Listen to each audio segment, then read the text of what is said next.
하나님의 말씀 함께 보겠습니다. 신약성경 마태복음 2장입니다.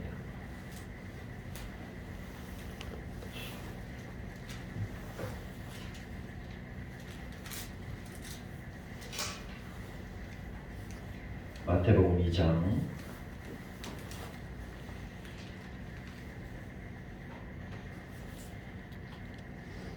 1절로 12절 말씀까지 함께 봉독하도록 하겠습니다.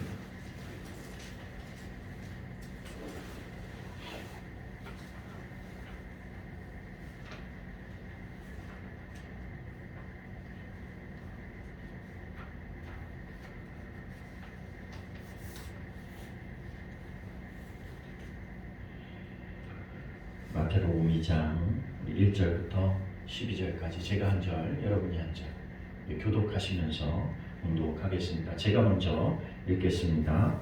헤로드 왕 때에 예수께서 유대 베들레헴에서 나심에 동방으로부터 박사들이 예루살렘에 이르러 말하되 유대인의 왕으로 나신 이가 어디 계시냐? 우리가 동방에서 그의 별을 보고 그에게 경배하러 왔노라 하니 헤로드 왕과 온 예루살렘이 듣고 소동한지라.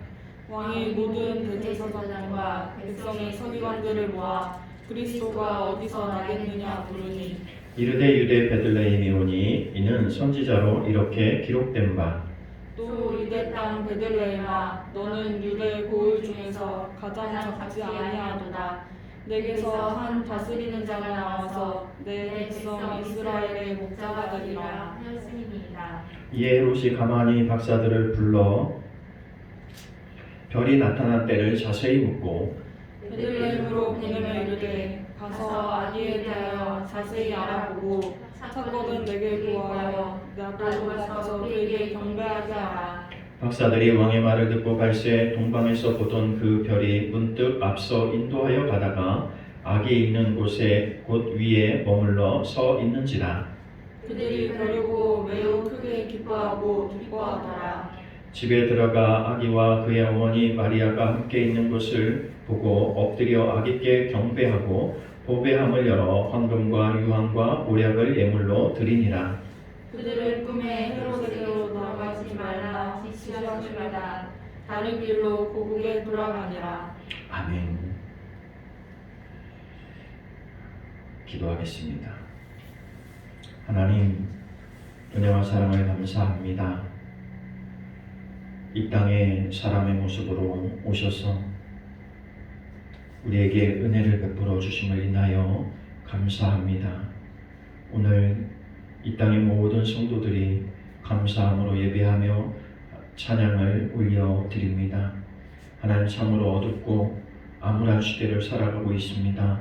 하나님께서 우리 가운데 빛이 되어주시고 소망이 되어주시고 기쁨이 되어 주옵소서. 또 우리 가운데 있는 예수 그리스도의 은혜와 사랑이 우리를 통하여 우리의 가정과 이웃과 이 나라와 이 민족 위에 나누어질 수 있도록 하나님 은혜를 베풀어 주옵소서.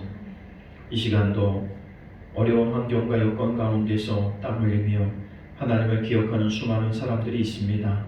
하나님, 그들을 긍휼히 여겨주시고 마음껏 하나님을 찬양하며 예배할 수 있는 은혜가 있어질 수 있도록 하나님 함께하여 주옵소서. 동방의 박사들이 귀한 예물을 드려 예수께 경배한 것처럼 오늘 우리가 마음과 우리가 가지고 있는 몸과 시간을 들여 하나님 앞에 예배합니다.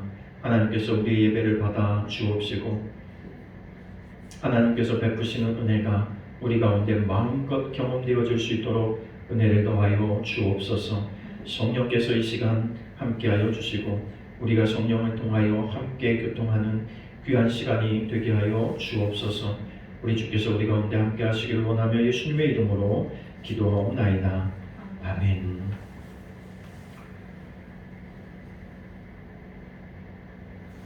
오늘날은 성탄절의 위기를 맞고 있는 시대에 살고 있습니다.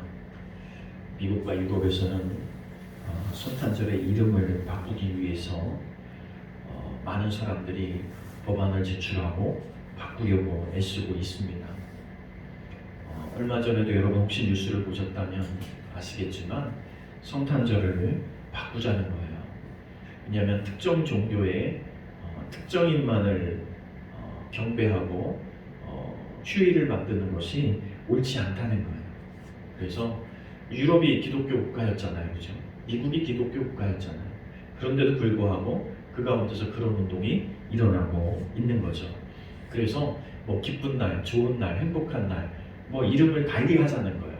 그래서 우리가 기독교인들뿐 아니라 모든 사람들이 함께 좋아할 수 있는 날, 쉴 수 있는 날, 기뻐할 수 있는 날로 만들자는 거예요. 참 말이 멋있죠.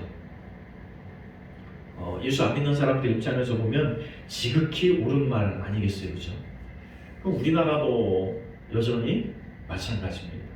우리나라도 그런 움직임이 실제로 일고 있어요. 성탄절을 바꾸자는 거예요. 다른 이름으로 바꾸자는 거예요. 그러면 석가탄신일도 다른 이름으로 바꿔야죠, 그죠?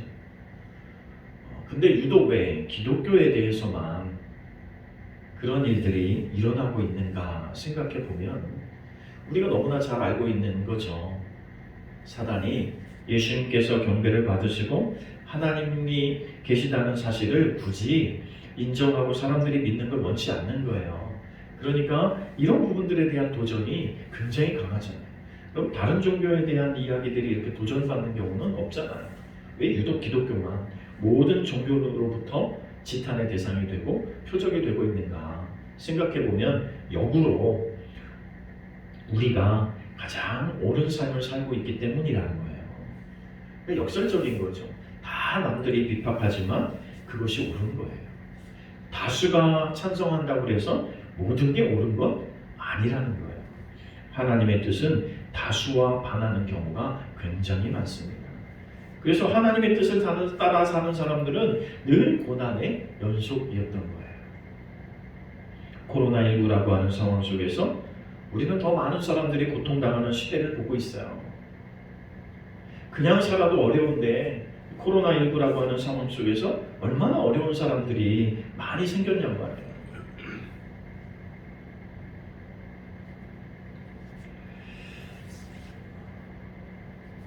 아마 그런 견지에서 봤을 때 올해 성탄절은 아마 큰 분기점이 될 수도 있다는 생각이 들어요. 코로나19가 올해 안에 해결되지 않을 것이 분명하죠. 네. 여러분이 백신을 맞으신 분들이 있겠지만 이제는 뭐 부스터샷이 아니라 3차, 그죠? 그 말이 3차라는 의미는 뭐냐면 4차, 5차가 있을 수 있기 때문에 그렇게 말을 바꾸어 쓰기 시작한 거예요. 이스라엘 땅은 지금 5차를 맞고 있다고 그러죠. 그럼 이제 여러분이 백신 맞고 나서 3개월 정도 지나면 그 다음 백신을 맞아야 될지 모르고 최대한 하더라도 1년에 2번 정도는 백신을 맞으며 살아야 될지도 몰라요. 근데 많은 과학자들은 2024년 이후가 돼야 안정화될 것 같다라고 말하고 있다는 거예요. 그러면 아직 멀었잖아요, 그죠? 우리가 지나온 시간만큼 더 지나야 되는 거예요. 그리고 많은 사람들이 이렇게 말해요. 코로나19 이전으로 돌아가자는 말은 맞지 않다. 이제는 이전으로 돌아갈 수 없다는 거예요. 코로나 이전의 삶과는 전혀 다른 세상을 우리가 살아야 된대요. 근데 그런 전혀 다른 세상 속에 기독교는 더 큰 도전에 직면해 있습니다. 이제 이런 상황 속에서 너무나 자연스러워졌죠. 교회를 나가지 않는 것도 자연스럽고 예배하지 않는 것도 너무나 자연스럽고 내가 예배 드리고 싶을 때 그냥 핸드폰을 켜서 사이트에 들어가서 그냥 언제든 들으면 되고 뭐 이런 시대를 흘러가다 보면 결국 모임에 대한 의미는 퇴색되어질 것이고 기독교는 점점 쇠퇴할 수밖에 없을 거예요. 그걸 유럽과 미국 교회에서 우리에게 보여줬거든요. 근데 우리도 여전히 그걸 알면서도 그걸 보고 배웠음에도 불구하고 여전히 우리도 그와 같은 삶을 답습하면서 따라가고 있는 것이 참 안타깝죠. 성탄절에 많은 교회들이 성탄 축하가 오늘 축하 예배를 드리지만 대부분 어떤 행사가 더 컸냐면 성탄 이브에 모여서 우리가 함께 예배하고 함께 찬양하고 함께 기뻐하는 게 훨씬 더 비중을 많이 차지했었잖아요. 근데 요즘은 성탄 전야 행사를 전혀 가질 수가 없어요. 코로나19 상황이기도 하지만 앞으로 이 부분들이 굉장히 어려워질지도 몰라요. 예전에는 코로나19가 되면 성탄절 이브가 되면 코로나 이전에 성탄절 이브가 되면 성도들이 모이고, 근데 이 모임이라는 게 얼마나 소중했냐면 노인으로부터 꼬마 어린아이까지 다 모일 수 있는 잔치가 성탄의 잔치였다는 거예요. 지금은 뭐 그냥 그렇게 모이기가 너무 어렵잖아요. 뭐 몇 주 전부터 연습하고 며칠 전부터 연습하고 해가지고 뭐 발표회도 하지만 우리가 새벽마다 돌면서 새벽송을 돌면서 가정을 축복했던, 이게 참 멋있는 거 아니에요, 그죠? 그냥 귀신을 섬기는 어떤 날 집안 이 집 저 집 돌면서 사탕 얻어내는 문화가 성탄절에 우리가 캐롤을 부르며 가정들을 축복하는 문화를 지금은 덮어버렸어요. 새벽송을 도는 교회들이 없죠. 더더군다나 코로나19 이후에는 할 수가 없어요. 그나마 하던 교회들도 전혀 할 수 없게 되고, 또 지금은 아파트 현관부터 딱 잠겨 있잖아요. 비밀번호를 모르면 들어갈 수조차도 없어요. 그리고 더 심한 데는 아파트 단지를 들어가는 입구부터 막혀 있어요. 그래서 경비원이 절대 아파트 입구를 못 들어가게 해요. 그러니 뭐 성도가 사는 그 동 앞에서도 찬양을 못 하는 거죠. 이제는 아파트 전체를 보고, 내지는 이 마을 전체를 보고, 내지는 뭐 그냥 우리 지역 전체를 보고 찬양해야 되고 그들을 축복해야 될, 어떻게 생각하면 더 큰 의미가 있을지 모르겠지만 안타까움의 시간들이 우리 가운데 점점 다가오고 있고, 이 세대 간의 이제 연합도 무너지고, 이 모든 것들이 무너지면서 이제 교회는 미래를 장담하기가 참 어려워졌다는 거예요. 주일학교가 존재하지 않는 교회가 70-80% 교회는 이제 주일학교가 존재하지 않는. 저희 지방에도 보니까 뭐 그나마 억지로라도 그냥 아이들이 있어서 있다고 치는 교회들까지 해도 50% 이상은 주일학교가 없어요.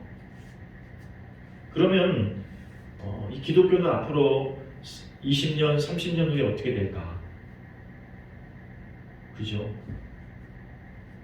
20-30년 후에 우리가 다 은퇴할 나이가 되면, 그래서 우리가 꼬부랑 할아버지 할머니가 돼 있을 때 과연 교회는 누가, 그죠? 한국 교회는 누가 이끌고 갈까요? 그 암담한 시간들이 결코 먼 시간이 아니라는 거예요. 10년, 20년 후에 바로 이제 드러나기 시작할 거예요.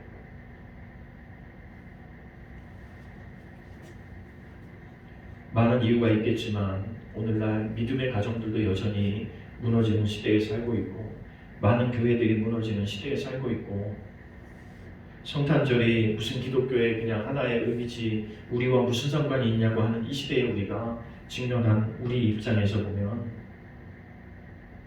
안타까움의 시간들인 건 분명합니다. 사람들이 이렇게 생각했어요. 예전에는 내가 어려우면 이런 생각을 했죠. 내가 이렇게 어려운데 내 친구는, 내 가족은, 내 이웃은, 내 형제는 얼마나 어려울까? 이게 우리 민족이 갖고 있던 생각이에요. 그래서 콩 한쪽에 있어도 나눠 먹으려고 했었고, 내가 힘들고 한 끼를 때우기가 굉장히 어렵지만 죽을 써서라도 옆 사람과 함께 나누려고 했던 게 우리 문화였거든요. 우리나라 문화였어요. 그죠? 오늘날은 내가 어렵다는 생각에 전혀, 그죠? 내가 어려운데 누구를 신경 써요? 이게 너무나 당연한 시대가 돼버리고 말았어요. 그런데 세상의 사람들만 그런 게 아니라 교회들도 그렇게 돼버렸다는 거예요. 내가 어려운데 누구를 도울 수 있을까? 그죠? 내가 어려운데 누굴 돌봐요? 예전에는 어렵기 때문에 서로를 돌봤는데 이제는 내가 어려우니까 상대를 돌볼 수 없다는 거예요. 예수 믿는 사람들도 교회도 그렇게 말하고 있어요. 성탄절의 위기는 단순하게 성탄절 하루의 위기가 아니라 사실은 기독교의 위기인 거예요. 세상의 사람들이 기독교를 위기로 몰고 있는 게 아니라 어떻게 보면 교회 다니고 있는 예수 믿는다고 하는 사람들이 교회를 위기로 몰고 성탄절을 위기로 몰고 있어요.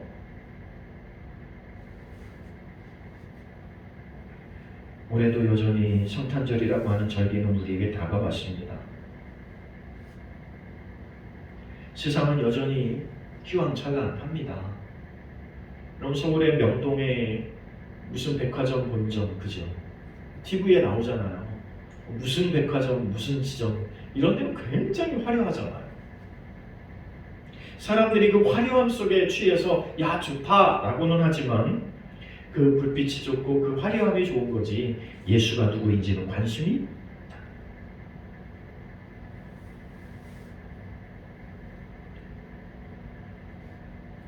그럼에도 불구하고 우리 마음속에는 예수님을 만나고 예수님을 영접하고 예수님과 함께 살고 싶은 마음이 우리 가운데 어느 한 군데가는 지금 존재하고 있잖아요. 어딜 가면 예수님 만날 수 있을까? 우리가 그래도 희망이 있는 건 뭐냐면 적은 소수가 될지라도 그래도 오히려 믿음을 지키고 오히려 하나님 앞에서 신실하게 살려고 하는 사람들이 많아지고 있는 것도 우리의 현실인 거죠. 예전에는 그냥 다 묻혀 살다가 힘들고 어려울 때는 꼭 드러나는 사람들이 있어요. 그죠? 위기 상황 가운데 빛을 발하는 사람 항상 있어요. 오늘날 한국 교회도 위기 가운데 있는 것은 분명하지만 하나님께서 그 한 사람 한 사람을 일으켜서 정말 빛을 밝힐 수 있는 귀한 일꾼들, 하나님의 사람들이 일어나게 될 줄로 믿는 거예요. 하나님께서는 결코 하나님의 백성들이 몰락하는 것을 원치 않고 교회가 무너지는 것을 원치 않죠. 그래서 해외에 나가 있는 많은 사람들은 한국 교회에는 그래도 희망을 가지고 이야기하는 사람들이 많아요. 지금 미국에 이어서 세계 각국의 선교사를 가장 많이 파송하는 나라가 대한민국이에요. 미국 다음. 그리고 인원 대비로 따지면 세계에서 최고 많은 선교사를 파송하고 있는 나라가 한국이에요. 여러분 경제 규모로 봤을 땐 상황이 비교가 안 되잖아요. 그런데 우리에게는 아직도 하나님을 향한 열정을 가진 사람들이 있다는 거예요. 어떻게 하든 어린아이들부터 시작해서 교회를 살려보려고 발버둥 치고 있는 사람들이 있기 때문에 하나님께서는 그 사람들을 통해서 오늘도 일하고 계실 거예요. 여러분, 우리가 예수님과 함께 살 수 있다면 얼마나 좋겠어요, 그죠? 예수님이 내 옆에 계시다면 얼마나 좋겠어요? 내가 예수님을 손으로 잡을 수 있으면 얼마나 좋겠어요? 오늘 본문에 보면 많은 사람들이 그것을 기대하고 예수님을 만나고 예수님이 오실 것을 기대하고 예수님 만나고 싶어 했다는 사실을 알 수 있어요, 그죠? 헤롯 왕까지도 예수를 만나고 싶어 했으니까 의도는 다를지 모르지만 어찌됐든 만나고 싶어 했다는 거죠. 여러분은 왜 예수가 필요하다고 생각하세요? 왜 예수님께서 필요하실까요? 도대체 어디 가면 예수님 만날 수 있을까요? 오늘 우리가 교회에서 예배를 드리고 있는데 여러분 이곳에 예수님이 계심을 믿으십니까? 여러분의 삶의 현장에 어디 가면 예수님 만날 수 있을까요? 오늘 동방의 박사들은 그게 고민이었던 거예요. 어디 가면 메시아를 만날 수 있을까? 어디 가면 예수를 만날 수 있을까? 그런데 문득 하늘의 별이 뜬 거죠. 그 사람들은 늘 하늘만 바라보면서 세상에 무슨 일이 일어나지 않을까? 이 땅을 구원해 줄 메시아는 오지 않는가? 늘 하늘만 쳐다보고 있었던 그 사람들에게 어느 날 문득 별이 나타나는 거예요. 전혀 그동안 알지도 못하고 보지도 못했던 별이 뜬 거예요. 그들은 직감적으로 알았죠. 저 별이 머문 그곳에 주님이 계시다고 하는 사실을 알았다는 거예요. 여러분 오늘 시대도 똑같습니다. 주님이 어디 머무셔 있을까 잘 생각해 보세요. 주님은 어느 곳에 계실까요? 오늘 본문에서 우리가 보면 그 예수님의 그 탄생을 알려주던 그 별빛은 아주 구석지고 사람들이 찾지 않는 곳에 머물러 있었다는 사실입니다. 베들레헴은 나사렛으로부터 북으로 11km 떨어져 있대요. 예루살렘에서는 남쪽으로 8km 떨어져 있고요. 그러면서 해발 76m의 고산지, 그죠? 우리 대관령 해발 605지 이걸 고산지라고 말하는데 해발 76m라는 거예요. 760m라는 거예요. 그곳에 예수님이 머물러 계시는 거예요. 오늘날로 따지면 우리가 예수님 만나려고 하면 여기서 우리가 지혜를 얻을 수 있어야 돼요. 예수님이 계셨던 곳은 지극히 천하고 낮은 자리였습니다. 또 머물 곳이 없었잖아요.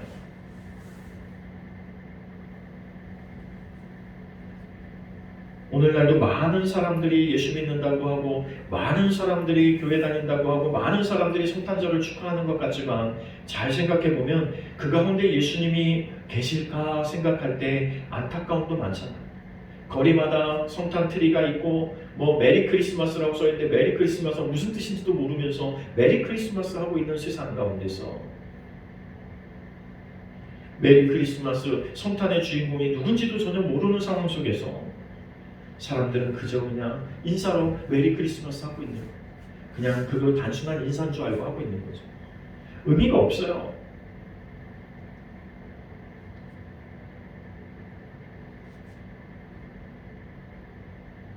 예수님이 머물러야 될 그 자리는요, 돈 많은 사람들, 권력을 가진 사람들, 힘 있는 사람들이 다 차지하고 말았어요.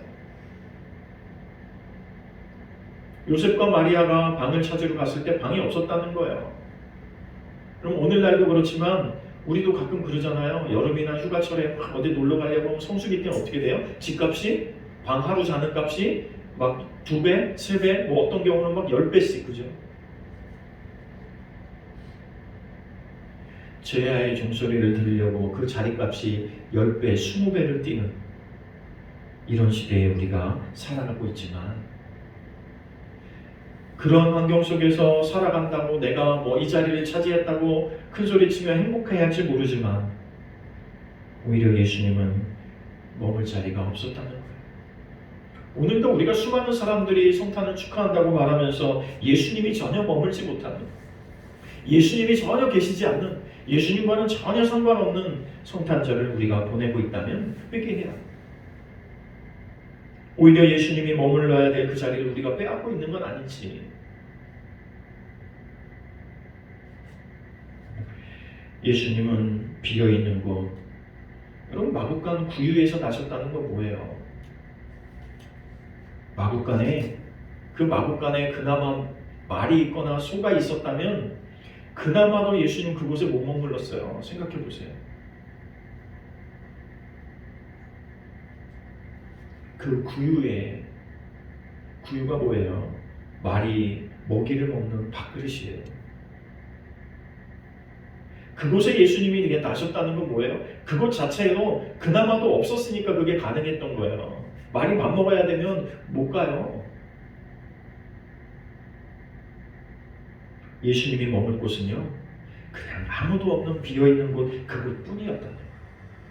오늘날도 우리가 우리의 마음속에, 내 삶 속에 다른 것들로 가득 채워가지고 예수님이 머물 곳이 없는 이런 신앙생활을 하고 있지는 않은지 생각해봐야 돼요.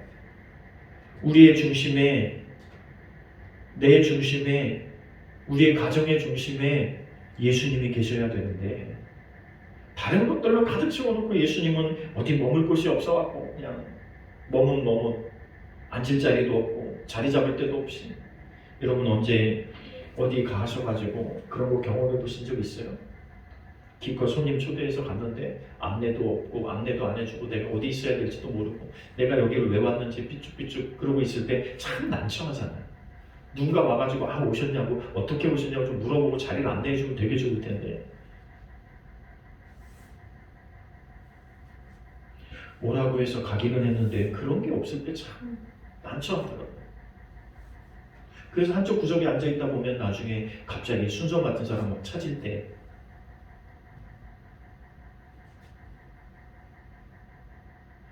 자기들 필요할 때만 필요한 사람인지 그 순서에만 필요한 사람인지 이런 걸 느낄 때가 있거든요.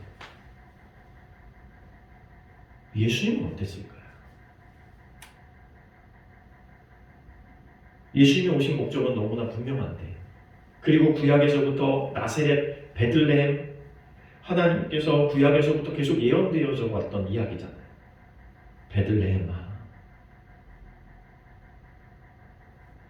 너는 결코 작지 않은데, 그 이유가 뭐냐면 그 가운데서 하나님의 아들 예수, 메시아가 탄생할 것을 예언했기 때문에 결코 작지 않다고 예언해 왔는데 사람들은 알고 있으면서도 전혀 기억하지 못하는 것. 벽이 머물렀던 그곳은요, 화려한 성전이 아니고, 화려한 궁궐이 아니고, 화려한 시장이 아니고, 화려한 사람들이 모인 곳이 전혀 아니었다는 거예요. 오늘 우리는 어떨까요? 우리의 삶은 명예, 물질, 권력 이런 것 때문에 이리 쏠리고 저리 쏠리고 그런 삶 속에 살고 있잖아요. 선거철이 다가오니까 오늘 성탄절이라고 아마 많은 정치인들이 어느 교회인가는 찾아가서 예배를 드리고 어느 성당에는 가서 예배를 드리고 애를 쓸 텐데, 안타까운 건 그들 가운데 예수가 진짜 있을까요?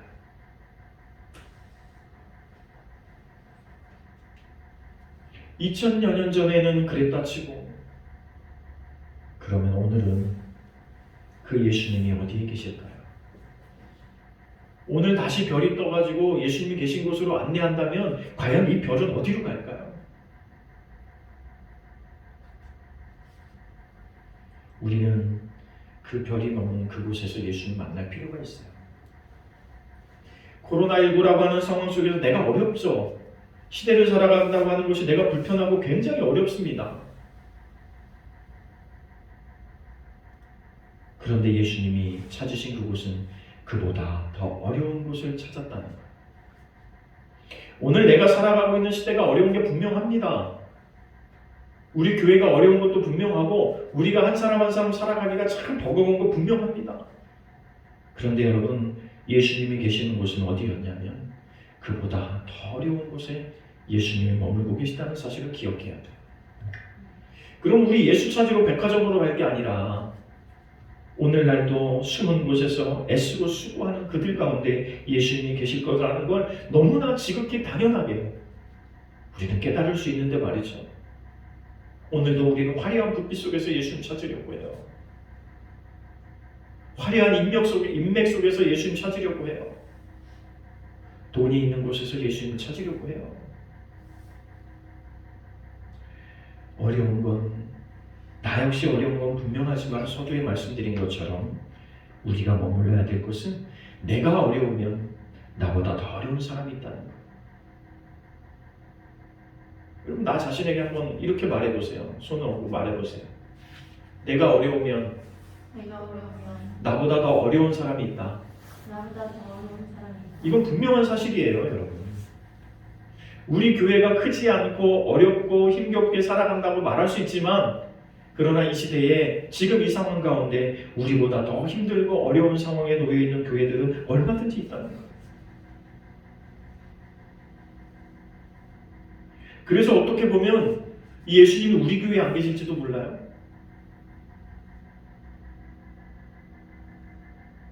오히려 우리보다 더 어려운 교회 그곳에 찾아가서 그곳에는 계시는데 우리 안에 안 계실지도 몰라요. 왜 그래요?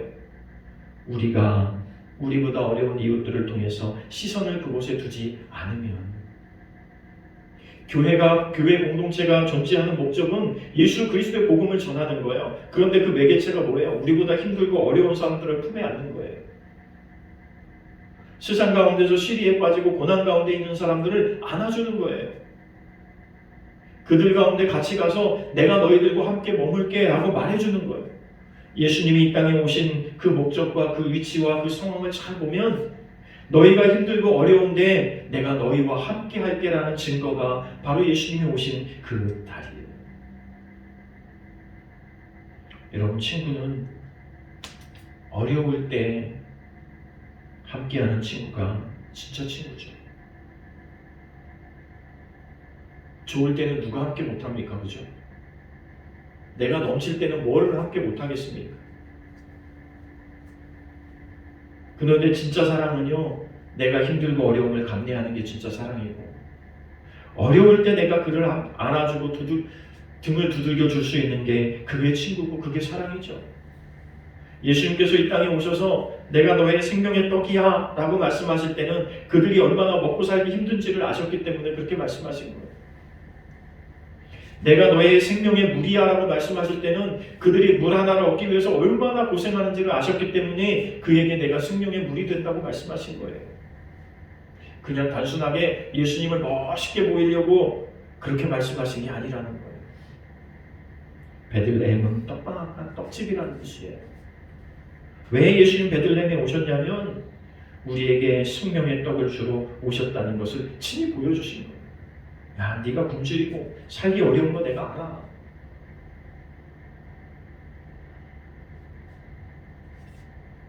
여러분, 오늘날 이 떡집, 이곳이 교회가 되어야 합니다.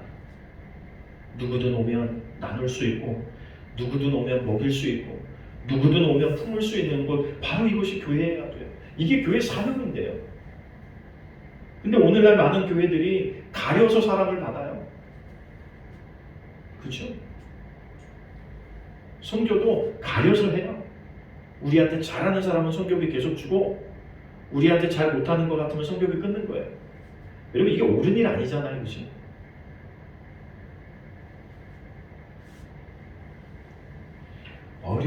어려운 사람들을 돕는 게 선교인데, 그렇잖아요.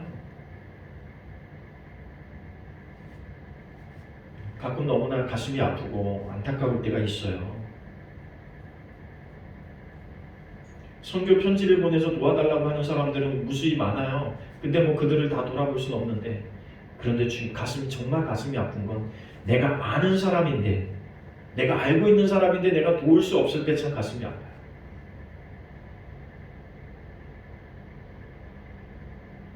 우리 주님은 얼마나 가슴이 아플까요?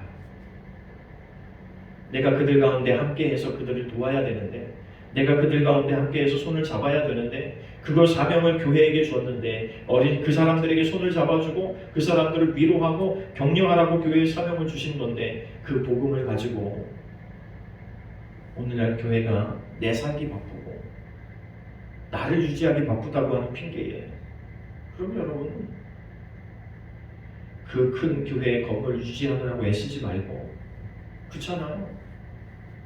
그냥 그 땅 그 교회 팔고 더 현실적으로 살면서 선교할 수 있는데 그건 양보 안 해요, 사람들이. 여러분, 예수님이 내가 하나님인데, 내가 창조자인데, 내가 하나님의 아들인데, 내가 신의 아들인데, 내가 어떻게 저 인간들처럼 되고 어떻게 저 지구에 가고 그것도 어떻게 마국간에 가냐고 말했다면 우리는 전혀 구원받지 못했을 거예요. 그렇지 않습니까? 오늘 우리는 여전히 그렇게 변명하고 있다는 거예요.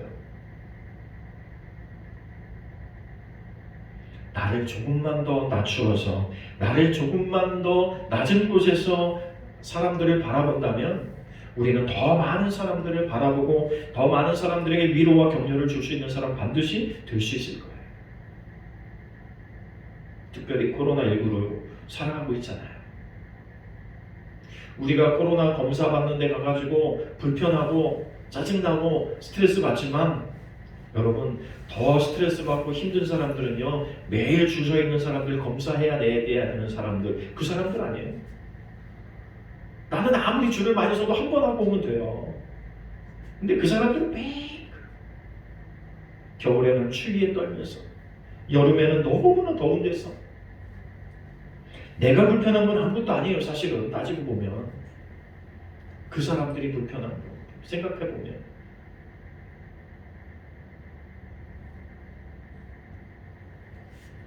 우리가 생각을 바꾸면 내가 얼마나 행복한 사람인지, 내가 얼마나 소중한 사람인지, 내가 얼마나 많이 가진 사람인지를 발견할 수 있어요. 여러분, 우리는 창조자 하나님, 그분을 우리 아버지로 모신 사람들이에요. 그 예수님께서 구주로 나의 가운데 오셔서 영원한 천국을 약속하셨어요. 여러분, 그 가질 거 모든 걸 다 가진 사람들이 우리인데, 그렇잖아요.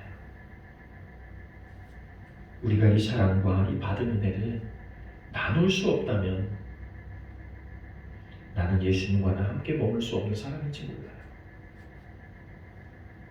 영원히 하나님과 예수님과는 영원히 같이 못 다닐지도 몰라요. 그래서 여러분, 우리가 힘들고 어려워도 더 힘들고 어렵고 소외된 사람들을 위해서 기도해야 되고 그들을 돌아봐야 되고 그들과 함께 마음을 나눌 줄 아는 그런 성탄절이 진짜 성탄절이에요. 내가 배불리 먹고 내가 잔치를 즐기고 내가 행복하려고 성탄절이 존재한 게 아니에요. 여러분, 예수님이 행복하려고 성탄절에 오셨나요? 우리는 예수님의 탄생을 축하합니다 라고 말하지만 예수님은 어떤 면에서 나를 축하하고 나한테 와 있는 것보다 오히려 힘들고 어려운 내 마음 알지? 내 마음이 머물고 있는 그곳에 가서 너희가 희생하고 수고하고 너희 마음을 쏟는 게 내가 더 행복할지 몰라. 예수님 마음이 그 마음 아니었을까요? 오늘 예수님의 마음은 바로 그런 마음 아닐까요? 동방의 박사들은 그 별을 보고 먼 길을 찾아오죠. 우리는 오늘 예수님을 찾아 어디를 헤매고 있는지 잘 생각해 보세요. 어디에서 나는 예수님 만날지를 잘 생각해 보세요. 하나님은 과연 예수님은 과연 나를 어디서 만나줄까를 잘 생각해 보세요.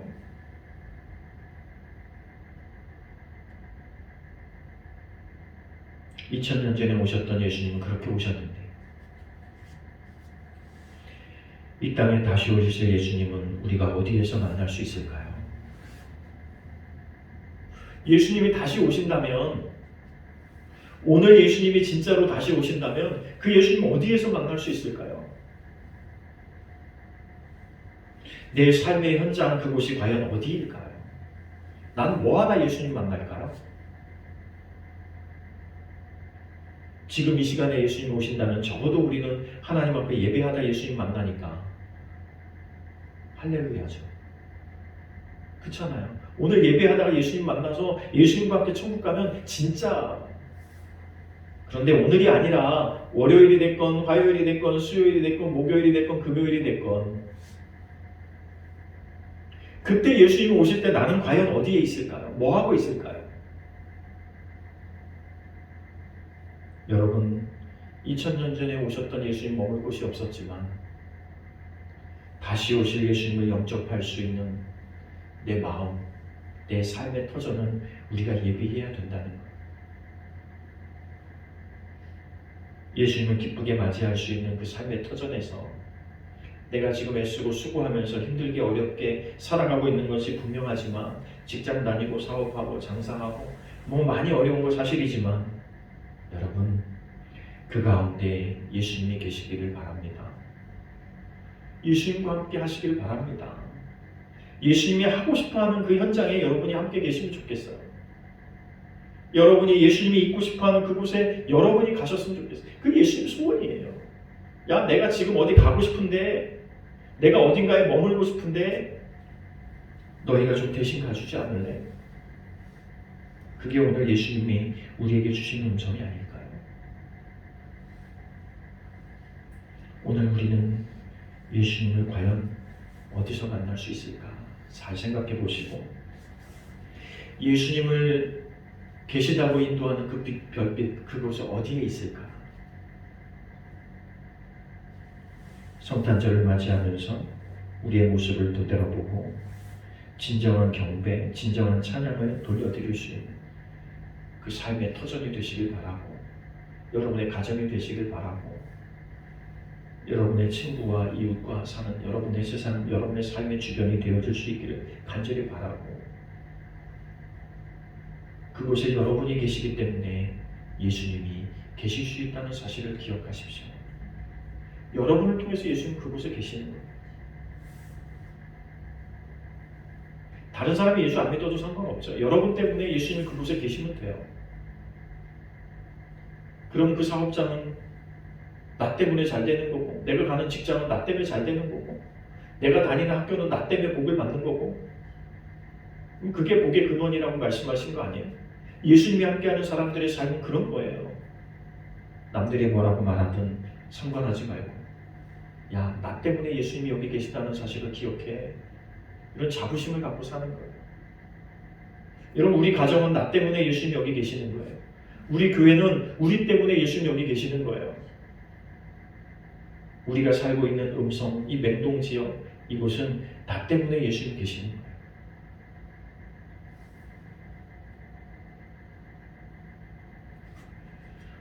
오늘 이 나라와 이 민족을 위해서 여러분 기도하시고 한국교회를 위해서 기도하십시오. 그리고 내년 2022년 한 해에 그 예수님이 머물렀던 그곳에 내가 머물러서 그 모든 지역과 그곳을 복되게 할 수 있는 우리 모두의 삶을 꿈꾸면서 살아가시길 바라고, 오늘 예수님께서 과연 나에게 뭐라고 말씀하시던 내가 그곳에 머물러서 예수의 복음과 사랑을 전할 수 있는 그러한 성탄절의 참다운 의미를 실행에 옮길 수 있는 저와 여러분의 삶이 되시기를 간절히 축원합니다. 기도합니다. 하나님, 우리는 때로 2000년 전 예수님 만나고 싶어 합니다. 내가 그 시절에 살아서 그 예수님을 만났다면 얼마나 좋을까 생각도 합니다. 그러나 오늘 그 예수님이 우리 가운데 계심을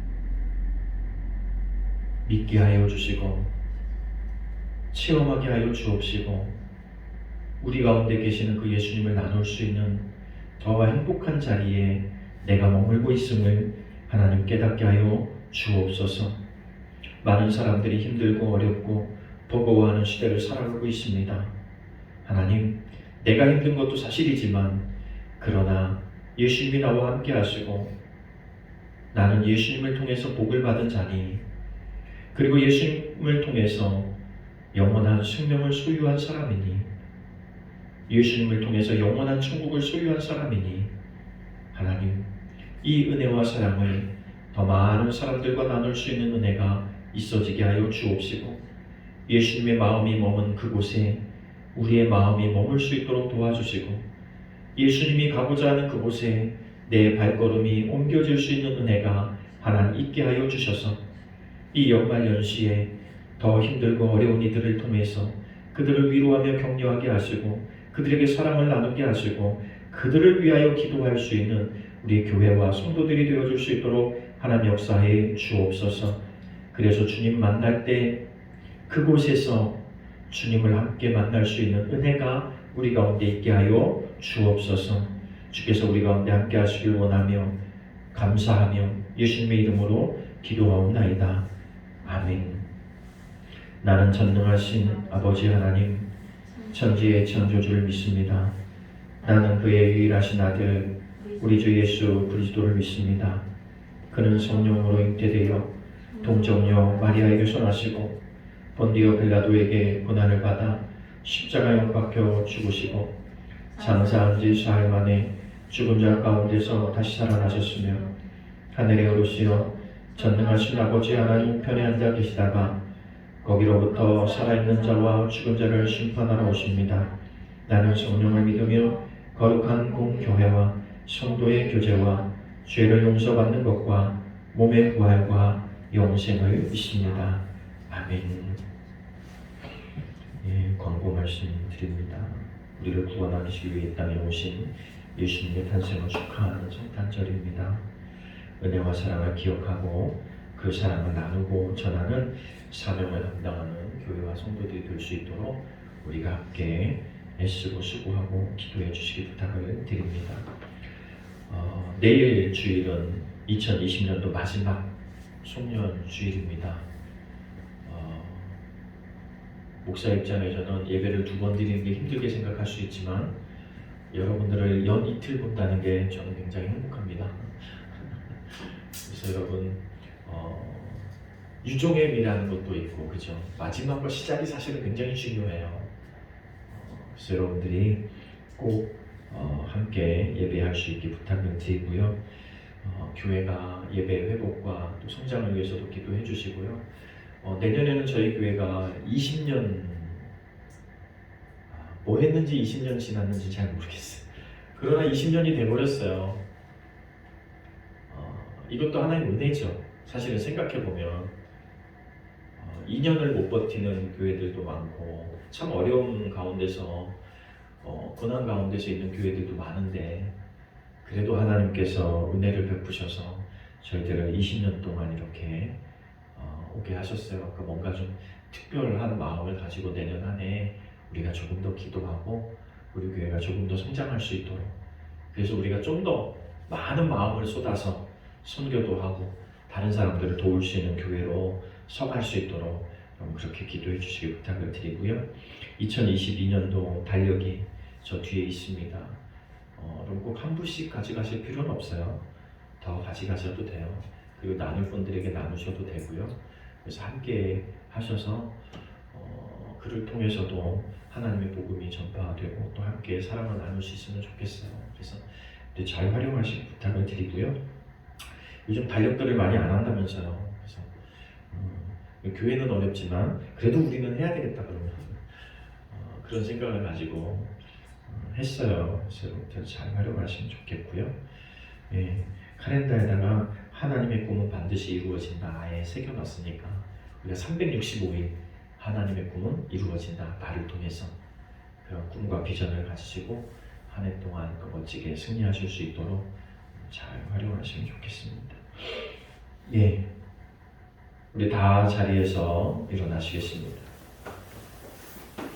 우리 찬송가 122장 부르시고 우리가 드려진 예물 봉헌하고 축도하고 예배를 마치겠습니다.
우주 나셨네.